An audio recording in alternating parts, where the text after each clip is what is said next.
The sky turned red on a Tuesday, not the gentle red of sunset, but an angry, burning red that made people stop and stare. In Seoul, Captain Taho Kim was the first military officer to understand what it meant.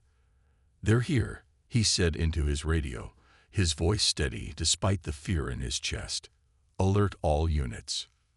The Kryvan ships appeared like giant metal clouds, hovering over major cities across Earth. Seoul's skyline, once dominated by sleek towers and bright lights, now stood in the shadow of something not from this world. Taho ran through the military base, his boots heavy on the concrete. Soldiers scrambled around him, loading weapons and climbing into vehicles. They had trained for wars, but not this kind of war. "Sir, what are our orders?" asked Sergeant Gio, his young face showing both fear and determination. "We defend our people," Taho said simply. "That's what we always do." The first attack came without warning. Beams of blue light cut through buildings like they were made of paper. Glass shattered. Steel melted. The streets filled with screams and smoke. Taho's unit took position near Gangnam Station. They had tanks, missiles, and brave soldiers. None of it seemed to matter. The alien weapons tore through Earth's best defenses as if they were toys. "Keep firing," Taho ordered, even as he watched a tank flip into the air from an alien blast. "We need to buy time for civilians to reach the shelters." For 3 days they fought. For 3 days they lost. Cities around the world fell one by one. New York, London, Beijing, Moscow. The news stopped coming after that. On the 4th day, Taho and what remained of his unit made their last stand at the Han River. They had set explosives on the bridges, hoping to slow the alien ground forces that now moved through the city. "They're coming," said Minjae, their lookout. His arm was wrapped in a bloody bandage, but he still held his rifle steady. Taho saw them then, the Kryvans in their physical form. They were tall, with skin that looked like polished stone. Their eyes glowed yellow in the smoke, and they moved with the confidence of hunters who knew their prey couldn't escape. "Wait until they reach the middle of the bridge," Taho ordered, his finger on the detonator. Around him, his remaining 20 soldiers aimed their weapons. The aliens marched forward in perfect lines. Their armor gleamed even in the dim light of the burning city. They didn't rush or hide. They didn't need to. Now, Taho pressed the detonator. The bridge exploded in fire and concrete. For a moment, hope flared in Taho's chest. Then, as the dust cleared, he saw the impossible. The aliens walked through the air where the bridge had been, their feet stepping on nothing but light that appeared beneath them. "Fall back," Taho shouted, but it was too late. A wave of energy knocked them all to the ground. Taho tried to stand, but his body wouldn't respond. He watched, helpless, as the Kryvans surrounded them. One alien stepped forward. Unlike the others, its armor was decorated with symbols that seemed to shift and move. A leader. "Your resistance is noted," the alien said in perfect Korean. "It changes nothing." Within a week, Earth's governments surrendered. The terms were simple: submit or be destroyed. Humanity chose to live. 3 months later, the Kryvans began taking humans for their army. They called it integration, but everyone knew it was just another word for slavery. Taho watched as they loaded people onto ships bound for stars he had once only admired from afar. When they came for him, he wasn't surprised. What surprised him was the words of the Kryvan who put him in chains. "You fought well, for a human," the alien said. "The Empire can use soldiers like you." Taho said nothing. In his mind, he wasn't a soldier for any empire. He was still what he had always been, a defender of Earth. And somehow, someday, he would prove it. As the ship lifted him away from his home planet, Taho made a silent promise to the blue world growing smaller below him. He would return. 3 years passed like a bad dream. Taho still woke up sometimes thinking he was back in Seoul, but the hard bed, the strange smell of metal and chemicals, and the purple light that filtered through the small window quickly reminded him of the truth. He was not home. He was a soldier in the Krivan Empire now. Tahoe put on his armor. It was lighter than Earth armor, but not as good as what the Krivan soldiers wore. Humans always got the older gear. He checked his gun, an energy weapon that often failed when it was most needed. "Morning, Captain," said Ju as she entered the room. Before the invasion, Ju Park had been the best sniper in the Korean military. Now she was just another human in the Krivan army. "Bad sleep again." "Same as always," Tahoe said. "Is everyone ready?" Ju nodded. Haijin is fixing Do-Yun's helmet. It broke again. Tahoe frowned. Equipment problems were common for the human brigade. The Krivans didn't waste their best supplies on what they called the lesser species. In the main hall, Tahoe found the rest of his team. Haijin Kang, once a brilliant engineer for Samsung, now used her skills to keep their poor equipment working. Do-Hyun Lee had been a doctor in Seoul. Now he patched up human soldiers so they could fight another day for their alien masters. "Fixed it," Haijin said, handing the helmet to Do-Hyun. "It will work for now, but it needs real repairs soon." "Thanks," Do-Hyun said. He looked tired. They all did. A loud noise filled the room, and all human soldiers stood straight. Commander Vrek had arrived. Vrek was tall, even for a Krivan. His stone-like skin had deep purple marks, a sign of high rank. His yellow eyes scanned the humans with clear disgust. "Human Brigade." Vrek's voice boomed through the hall.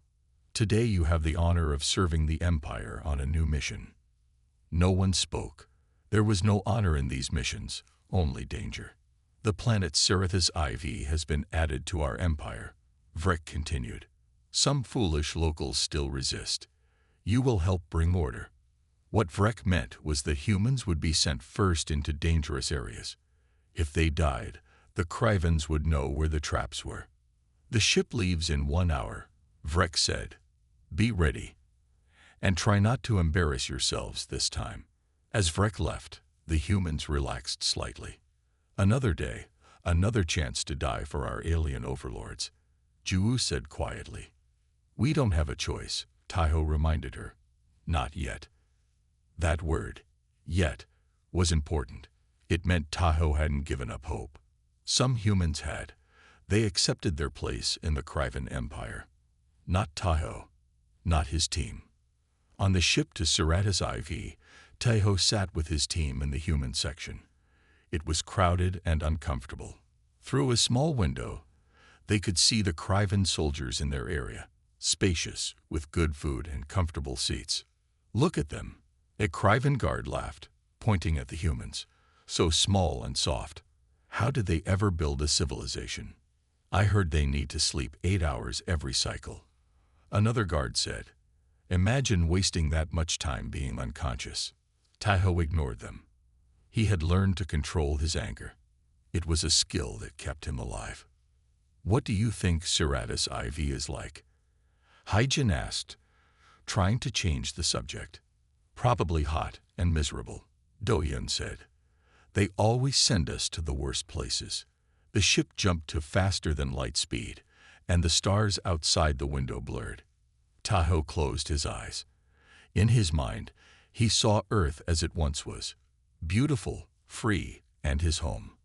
One day, he promised himself again. One day. The ship shook as it entered the atmosphere of Cerritos IV. Through the window, Tahoe could see a red planet with 3 small moons. "Get ready," he told his team. "Whatever happens, we stick together." They nodded. In this new world of aliens and space travel, the only thing they could truly count on was each other. Cerritos IV was worse than they expected. The air was hot and thick.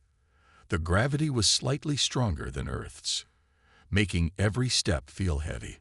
The human brigade had been on the planet for 5 days, setting up a base in a valley surrounded by red mountains. Night fell quickly on Cerritos IV. The 3 moons gave enough light to see, but the Krivans set up bright lamps around the camp anyway. Their eyes needed more light than human eyes. Tahoe and his team sat around a small heating unit. The nights were cold, and the heating unit was the closest thing they had to a campfire. They had finished their patrol and now had 2 hours before sleep time. "I'm so tired of this dry food," Do-hyun said, looking at the brown cube in his hand. "I would do anything for some real kimchi right now." "I miss coffee," Hyejin said with a sigh. "Real coffee, not this bitter alien drink they give us." Ju-woo smiled a little. "Remember that coffee shop near the base in Seoul? The one with the old lady who always gave us extra pastries?" They all nodded, lost in memories of Earth. "What I miss," Tahoe said quietly, "is the mountains, hiking on weekends. The air so clean it made your lungs feel new." A silence fell over the group. Talking about Earth was both comforting and painful. "My grandfather used to tell me stories about the mountains," Tahoe continued after a moment. "He said the ancient warriors of Korea could run for days without stopping. They moved like wind through the forests. My mother told me about a famous admiral," Ju-woo added. "He built a ship covered in metal spikes and filled with fire. They said he never lost a battle at sea." Soon, they were all sharing stories. Tales of heroes and warriors from Earth's history. Stories of strength, courage, and incredible human skill.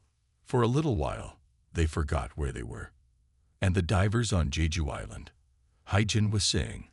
"The women could hold their breath for 3 minutes, diving deep into cold water to collect food. They did this well into old age." Tahoe noticed they had attracted an audience. Several alien soldiers from different parts of the empire stood nearby, listening. Some looked curious, others amused. "Humans and their stories," a voice said loudly. It was Gortax, a large Krivan soldier known for his cruelty. "Always talking about impossible things." "They're not impossible," Tahoe said calmly. "They're history." The aliens laughed. "You expect us to believe humans can hold breath for 3 minutes," Gortax said. "Your lungs are so small, your body's so fragile."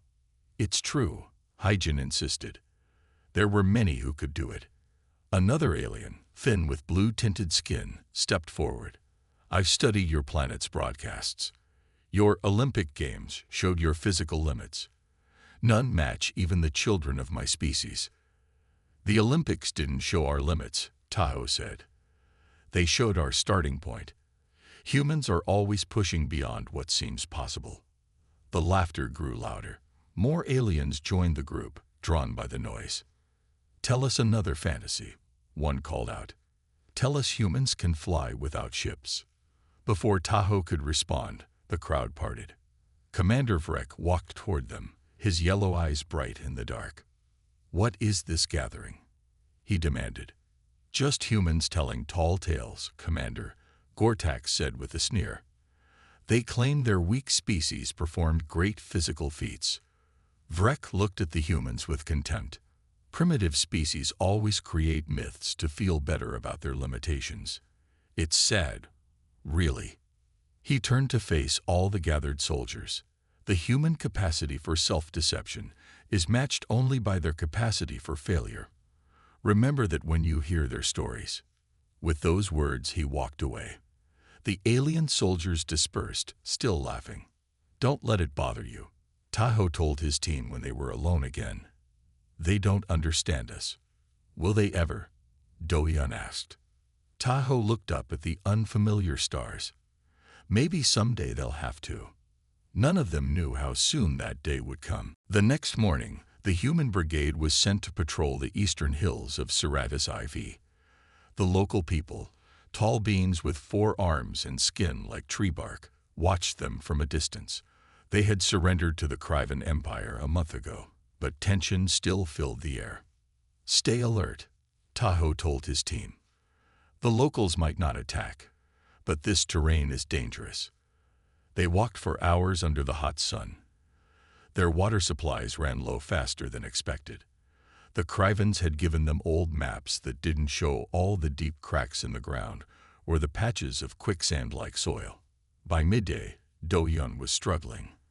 The stronger gravity of Saravis IV made each step harder, and his pack was heavy with medical supplies.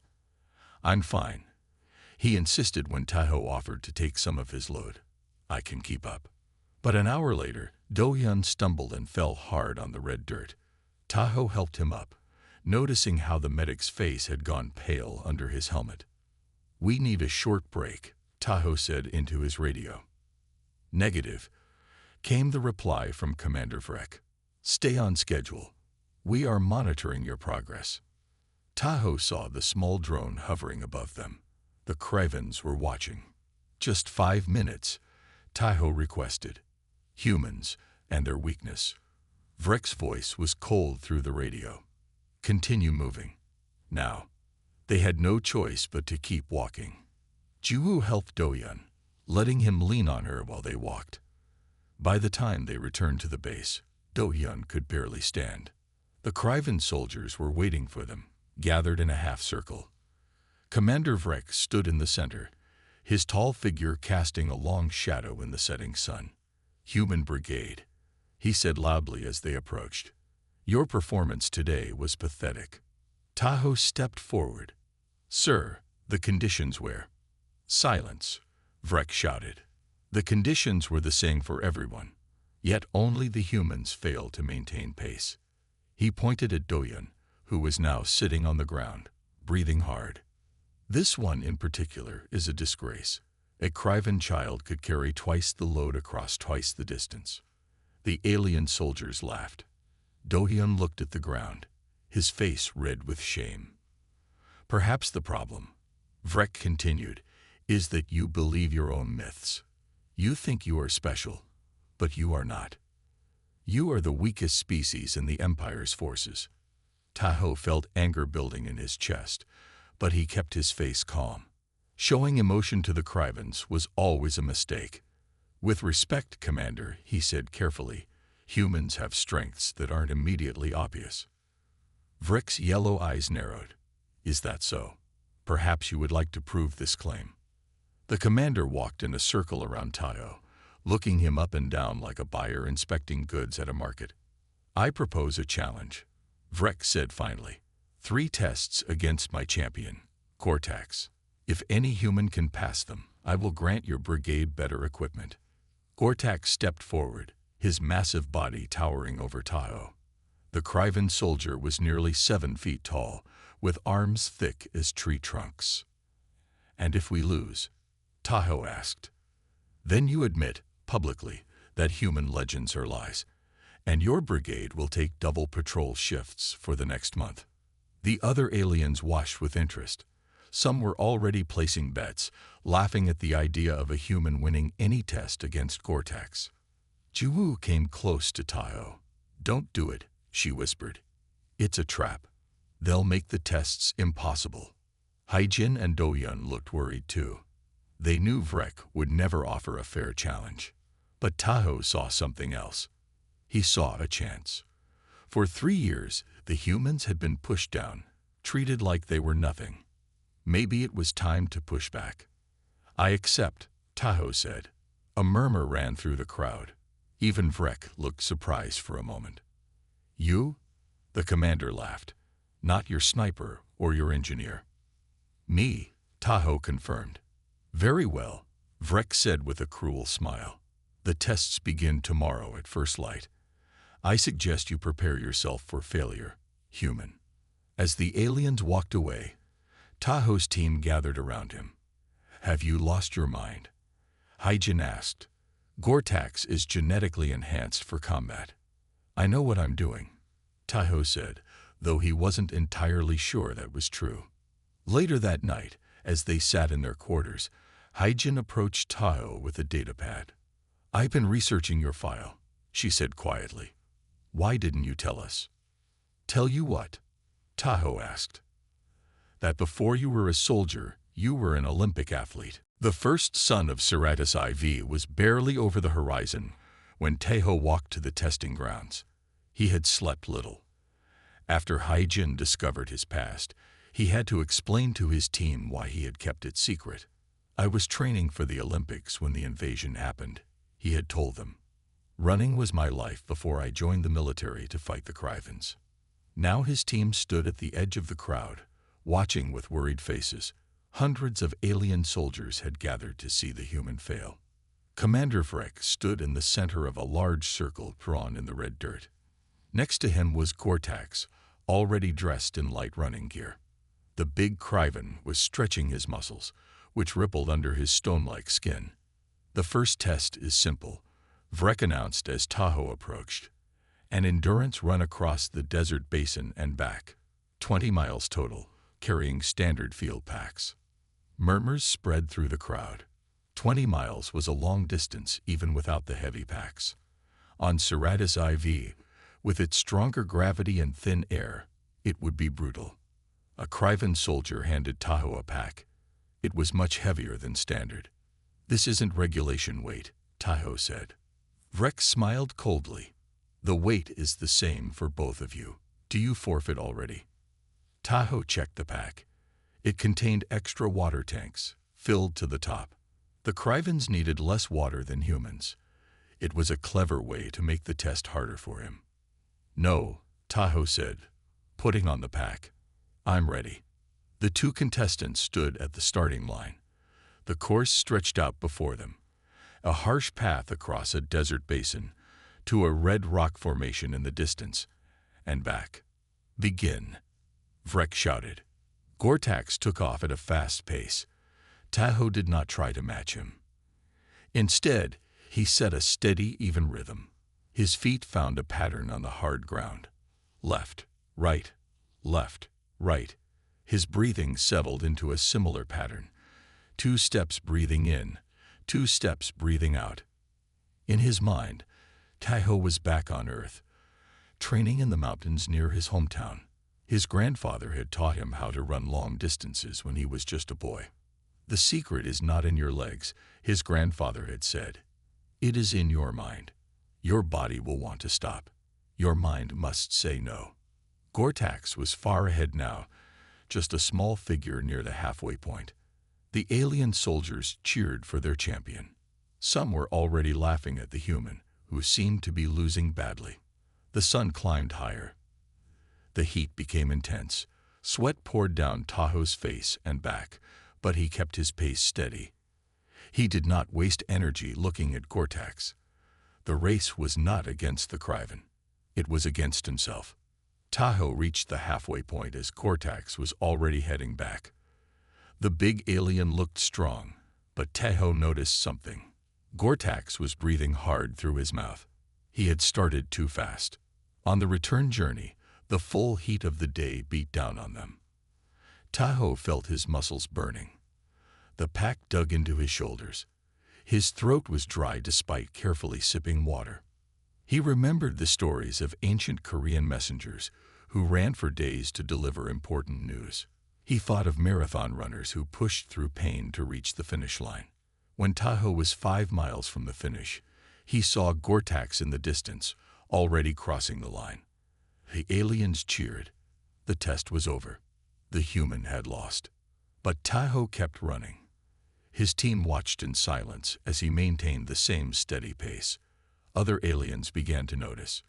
Their cheering died down as they watched the small human figure moving relentlessly across the desert. "Why does he continue?" one alien asked another. "He has already lost." "Humans are strange," came the reply. "They don't know when to quit." But there was something in their voices, a note of curiosity, perhaps even respect. When Tahoe finally crossed the finish line, he was met with silence, not mockery. He stood straight, breathing hard but controlled. He did not collapse or show weakness. Commander Vrek looked annoyed. As expected, the human failed the first test. Gortax finished 23 minutes ahead. But the human finished, someone in the crowd said. It was a blue-skinned alien from the engineering corps. In this gravity, with that pack weight, he finished. Vrek glared at the speaker. "The second test will begin tomorrow," he said sharply. "There will be no more discussion of this one." As Tahoe walked back to his team, aliens moved aside to let him pass. Their eyes followed him with a new expression, confusion. The human had lost, but somehow It didn't feel like a defeat. The morning after the endurance test, Tahoe's body ached in ways he had almost forgotten. Every muscle reminded him of the brutal run, but he did not show pain as he walked to meet his team for breakfast. "You should eat more," Do-Yun said, pushing his food portion toward Tahoe. "You'll need strength for today." "We all sacrificed a little," Ju said. The others had each given Tahoe a small part of their morning rations. As they ate, Haijin leaned close to Tahoe. "I've been thinking about the second test," she whispered. "If it's about shooting, which seems likely, you need to know something about the area." She explained how Siratis Ivy's atmosphere was different from Earth's. "The bullets will drop faster and curve more in this gravity. Aim higher than you think you need to." Tahoe nodded. "Thank you." The call came for all soldiers to gather at the shooting range. This time, even more aliens had come to watch. Word had spread about the human who had completed the impossible run. The shooting range was set up with 10 targets at different distances. The closest was 50 yards away. The farthest was over 300 yards. Commander Vrek stood with Gortax, who was now holding a Krivan rifle. It was newer and better than the weapons given to humans. "The second test is about precision," Vrek announced. "Each shooter will fire at all 10 targets. Points are awarded based on accuracy." A Krivan officer handed Tahoe a rifle. It was the same old model the human brigade always used. The sight was slightly bent, and the power cell indicator showed it was not fully charged. "This weapon is damaged," Tahoe said. "It is what your kind deserves," Vrek replied, "unless you wish to forfeit." Tahoe checked the rifle carefully. The damage wasn't too bad. He could work with it. "I'll use it," he said. Gortax went first. He fired with incredible speed, hitting each target in the center or very close to it. The alien crowd cheered as he finished with a nearly perfect score. Then it was Tahoe's turn. He stepped up to the firing line, feeling the weight of the rifle in his hands. It was familiar. He had trained with this model for 3 years. As he prepared to fire, Vrek raised his hand.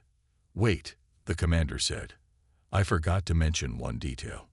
2 Krivan medics approached, carrying a small device. "This will monitor your body functions during the test," Vrek explained with a cruel smile, "and make things a bit more challenging." They attached the device to Tahoe's neck. Immediately, he felt his heart rate increase and his hands begin to shake. The device was sending signals to his body, making it harder to stay steady. "Now you may begin," Vrek said. Tahoe raised the rifle. The first target seemed to swim in his vision. His hands wouldn't stay still. He took a deep breath, then another. In his mind, he heard his old shooting instructor. "When you can't control your body, control your breathing. When you can't control your breathing, control your mind." Tahoe closed his eyes for a moment. He focused on a point of calm within himself. When he opened his eyes again, the shaking had lessened. He fired at the first target. Hit. Not perfect, but close to center. For each target, Tahoe followed the same pattern. Breathe. Focus. Adjust for the planet's gravity as Haijin had advised. Fire between heartbeats. The final target was the hardest. His arms were tired, and the device on his neck had increased its effect. Sweat dripped into his eyes. He took one last deep breath, aimed slightly higher than seemed right, and squeezed the trigger. The shot hit just off center. Not perfect, but good enough. When the scores were tallied, Gortax had 97 points out of 100. Tahoe had 97 points as well. A tie. Murmurs spread through the crowd. The human had matched Gortax's score, even with a damaged weapon and the handicap device. Commander Vrek's face darkened with anger. "The scores are equal," he announced reluctantly. "The final test will determine the winner." As the crowd dispersed, an older Krivan soldier approached Tahoe. "Where did you learn to shoot like that?" he asked. "On Earth," Tahoe replied, "where humans have been hunting and fighting for thousands of years." The Krivan gave him a long look, then walked away without another word. But Tahoe had seen something new in the alien's eyes. Doubt about what he had been told about humans. One more test remained, the hardest one of all. On the morning of the third test, the entire camp was buzzing with excitement. Aliens from other units had traveled to watch. Even some of the local four-armed beings came to see the contest between the human and the Kryvan champion. Tahoe sat alone in the human brigade's quarters, eyes closed, breathing slowly. Ju entered quietly and sat beside him. "Are you ready?" she asked. "As ready as I'll ever be," Tahoe replied, opening his eyes. "Gortax is twice your size," Ju said, "and his skin is like armor." Tahoe nodded. "I know. Just come back in one piece, okay? We need our captain." When Tahoe walked to the center of the camp, he found a large circle drawn on the ground. Hundreds of aliens stood around it. In the middle waited Gortax, his massive body gleaming in the morning light. The Kryvan had removed his upper armor, showing muscles that looked like they were carved from stone. Commander Vrek stepped forward. "The final test is combat," he announced. "No weapons. The fight ends when one fighter cannot continue or steps outside the circle." Tahoe removed his jacket and entered the circle. Next to Gortax, he looked small and fragile. Some aliens laughed at the sight. "Begin," Vrek shouted. Gortax charged immediately. His heavy fist swung toward Tahoe's head with incredible speed. Tahoe ducked under it, feeling the air move as the fist passed just above his hair. Instead of trying to hit back, Tahoe moved away, staying light on his feet. Gortax turned and charged again. This time, Tahoe stepped to the side at the last moment, letting the bigger fighter's momentum carry him forward.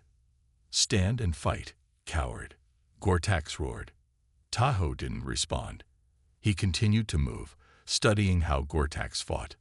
The Kryvan was strong and fast, but he relied on power over technique. His movements followed patterns that Tahoe began to recognize. When Gortax charged a third time, Tahoe didn't just avoid the attack. He grabbed the Kryvan's arm and used his momentum to pull him off balance. For a moment, the crowd saw the massive alien stumble. They grew quiet. Anger made Gortax more dangerous. His next attacks came faster, with more force. One blow caught Tahoe on the shoulder, sending him spinning across the circle. Pain shot through his body. The Kryvan's fist felt like it was made of metal. Tahoe got up slowly. He tasted blood in his mouth. "Tahoe," Haijin shouted from the crowd. "Remember what you told us about the Hwarang."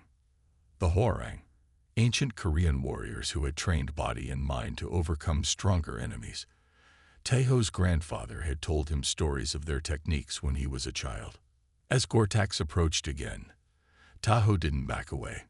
Instead, he moved toward the Kryvan, ducking under a punch and striking at the inside of Gortax's knee. It was like hitting rock, but Tahoe felt the joint give slightly. Gortax growled and grabbed for Tahoe, catching his arm. He lifted the human off the ground, ready to throw him out of the circle. Victory was in his grasp. But Tahoe twisted in the air and wrapped his legs around Gortax's arm. Using his whole body weight, he pulled the Kryvan off balance. They both fell to the ground. Tahoe recovered first. He moved quickly to Gortax's back and wrapped his arm around the Kryvan's thick neck. It was a hold his grandfather had taught him, using leverage instead of strength. Gortax thrashed and reached back, trying to grab Tahoe, but the human adjusted his position, maintaining the hold. The Kryvan's movements became slower. His breathing changed. His eyes began to close. The crowd watched in disbelief as the massive champion's struggles weakened. Finally, Gortax's hand tapped the ground 3 times, the universal signal of surrender. Tahoe released him immediately and stood up. The circle was completely silent. No one had expected this outcome. No one had believed it was possible. Then one alien started to clap. Then another. Soon, many were applauding, though some still looked shocked or angry. Commander Vrek's face was a mask of cold fury. "This means nothing," he said as he entered the circle. "A lucky victory against one Kryvan doesn't change what humans are. A weak species fit only for serving their betters." Tahoe stood straight, ignoring his pain and exhaustion. "I disagree, Commander," he said clearly. "And I think it's time I told everyone the truth about humans." Tahoe stood in the center of the circle, his body aching from the fight, but his eyes clear and focused. The aliens around him waited. Even Commander Vrek, angry as he was, did not interrupt. "For 3 years," Tahoe began, his voice carrying across the silent crowd, "you have called us weak. You have laughed at our stories. You have treated us like we are less than you." He pointed at Gortax, who was now sitting up, still trying to catch his breath. "Your champion is stronger than me. His muscles are bigger. His skin is tougher. He can run faster for short distances. But I still won. Do you know why?" No one answered, but many leaned forward to hear better. "Because humans have something that cannot be measured by your scanners or seen with your eyes. We have the ability to push beyond our limits when we need to." Hyjin stepped into the circle and handed Tahoe a small datapad. She had prepared it the night before, knowing he might need it. "You laughed when we told you about our ancestors," Tahoe continued. "You called them myths, but they were real." He held up the datapad, and it projected images into the air above the circle. The first showed ancient Korean warriors in traditional armor. The Hwarang warriors trained their bodies and minds to fight against armies much larger than their own. Tahoe explained. "They didn't win because they were the strongest. They won because they found ways to use their opponent's strength against them, just as I did today." The image changed to show women diving into ocean waters. "The Hanyo divers of Jeju Island," Tahoe said. "Women who could hold their breath for more than 3 minutes in cold water. They dived to depths that would kill an untrained person. They did this well into old age, proving that humans can adapt to extreme conditions." More images appeared. Marathon runners, mountain climbers, swimmers crossing vast distances. In 1954, a human named Roger Bannister ran 1 mile in under 4 minutes, Tahoe said. "Doctors said it was impossible. They said the human heart would explode from the effort. They were wrong. After Bannister did it, many others followed. Within just a few years, the impossible became common." He looked directly at Commander Vrek. "This is the truth you have tried to hide from your soldiers. Humans are not special because we are the strongest or the fastest. We are special because we refuse to accept limitations. We keep pushing forward when logic says we should stop. We keep trying when failure seems certain." Tahoe walked around the circle, making eye contact with aliens from different species. "The stories we told around the fire weren't myths. They were history, and the abilities they described weren't exaggerations. They were examples of what happens when humans are tested to their limits." A murmur spread through the crowd. Some aliens looked at the human soldiers differently now. Others seemed confused or uncertain. "I don't expect you to believe me just because I say it," Tahoe continued. "So I brought evidence." Hyjin tapped the datapad again, and new images appeared. These were official records from Earth, showing the achievements Tahoe had mentioned, with dates and verification marks. "These records survived because they were important to us," Tahoe explained. "They show what we can do when we need to. They remind us that our ancestors faced challenges as great as those we face now, and they survived." The blue-skinned alien who had spoken up after the first test stepped forward. "I have studied your planet's broadcasts," he said. "I never saw these records." "Because you weren't looking for them," Tahoe replied. "You saw what you expected to see, a primitive species that was easy to conquer. You didn't look deeper." He turned to face all the gathered aliens one more time. "Judge us by what we do, not by what you think we should be able to do.